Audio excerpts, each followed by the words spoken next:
So what is your answer to that, that why we are limiting the coin sales so now, drastically? I see. How they think, so your question somebody is, wants to sell more right. coins. So your question is, some of us mine coins and they go to the internal exchange, and some of us sell coins and buy coins. Yeah. So as one coin, as I say, is 1 year old, first of all, it's not like Bitcoin, it is not a liquid market yet. So it means that there might be a day where we have a huge demand for coin sales or huge demand for coin buying. And this is why we as a company always say buying and selling the coin should never be a reason why you join. The coin actually needs to be used. So we need to have some time, and I say always it's 3 to 5 years until we really manage to have a usability and a liquid market where you can do unlimited sales and buying actually on the market.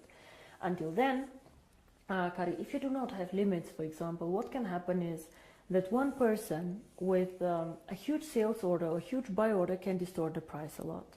And this is what happens to Bitcoin often. I don't know if you see all this going up, down in a very, very big amount. And this is called volatility, and we do not want to have a very big volatility for our coin. People do not understand how it can be that Bitcoin today is worth $500 and tomorrow only 400 within a day. This is very disturbing, and if you are a merchant who takes Bitcoin, you don't want to have this. Because you want to be sure that if you take a Bitcoin today, it will not be valued 20% or 30% less tomorrow. Of course, you're very happy if it's valued 30% more, but it goes both sides. Absolutely, yeah. So cryptocurrency is one of the riskiest assets actually out there. High volatility, low liquidity on the markets. So for us to achieve a high liquidity, we need to work first on the value creation of the coin, on the liquidity, and it will take time. So all these people, why we have created this exchange, we have created it so people can learn to trade it, but it's not a self, the idea is not just that we go buy and sell the coin there, but we wait for the usability of the coin. This coin is very, very young.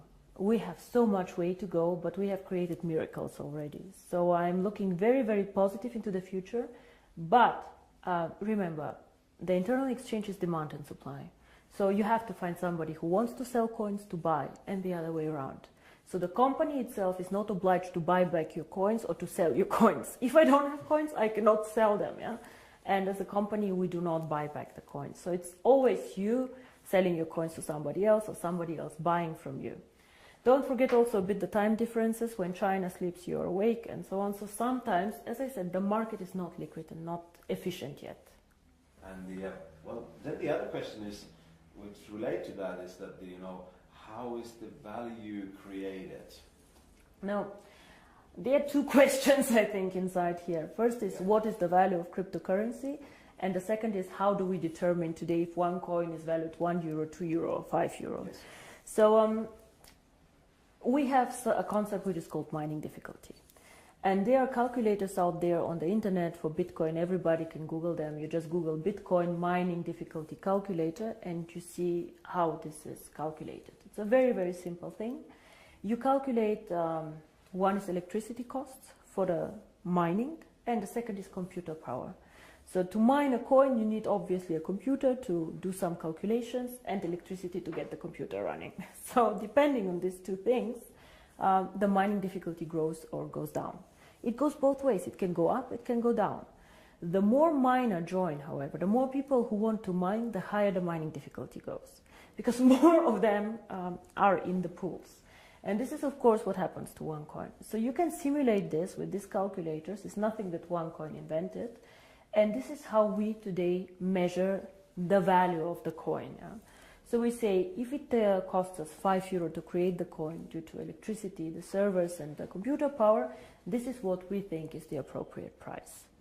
Of course, it fluctuates up and down based on demand and supply, but always in a corridor actually that we have set. So this is how we determine the price today.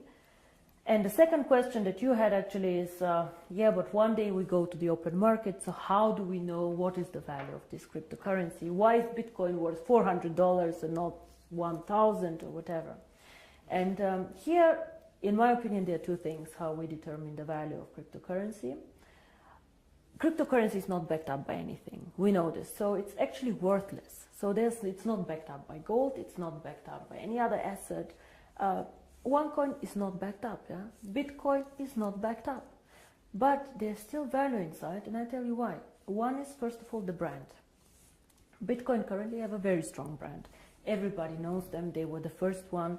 Of course, there are always good and bad things about the brand, but they are very well known. Milka Chocolate is a very well-known brand. Procter & Gamble are a very, very strong brand. So the more people joining OneCoin and the more people speaking about OneCoin, the stronger our brand becomes. And this, I think, is something that makes us really a family, because if you go in the network marketing approach and go and sell shampoo, it does not make you stronger if somebody on a sideline sells shampoo. Only your downline makes you happy. But here, if another team makes OneCoin popular out there, this makes also your coin stronger and your team stronger. And this is something very, very special about OneCoin, I think. And so the brand. And we have currently about 2 million paid members. In the database, we have over 10 million people who know about OneCoin. So we for sure have more users than Bitcoin, for sure. We are different, we are in a different system, but there are 2 million people who tomorrow could start using the coin if we want to. And this is great. So this is one part of the value, but most people use Bitcoin currently as value storage, like gold. I put it in the safe and I keep it there, which is okay, but a bit of a dangerous concept. Everything that goes up can also go down, and you're not special. You know, and if you're not special, why use OneCoin? Why not use 2 coin, 3 coin, dark coin, or not? So we are probably one of, or probably the only company who focuses so much on usability of cryptocurrency. Why cryptocurrency? How can it change the world? And our 2 slogans are the future of payments or join the financial revolution. We believe that actually cryptocurrency can be a vehicle for money transfers.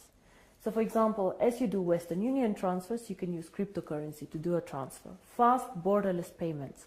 And there's a huge demand for this. 2 billion of people have no bank account. 2 billion. Of course, we cannot capture all of them. But again, if we capture only 10 million or 100 million people, it's a network. It grows so fast. We see what happened, you know. December 2014, I was sitting at my desk and I had a bet with Per Carlson, who is not here anymore, if we will manage to have 10,000 people. And we did a huge celebration with 10,000 people. Today we have 2 million after 12 months.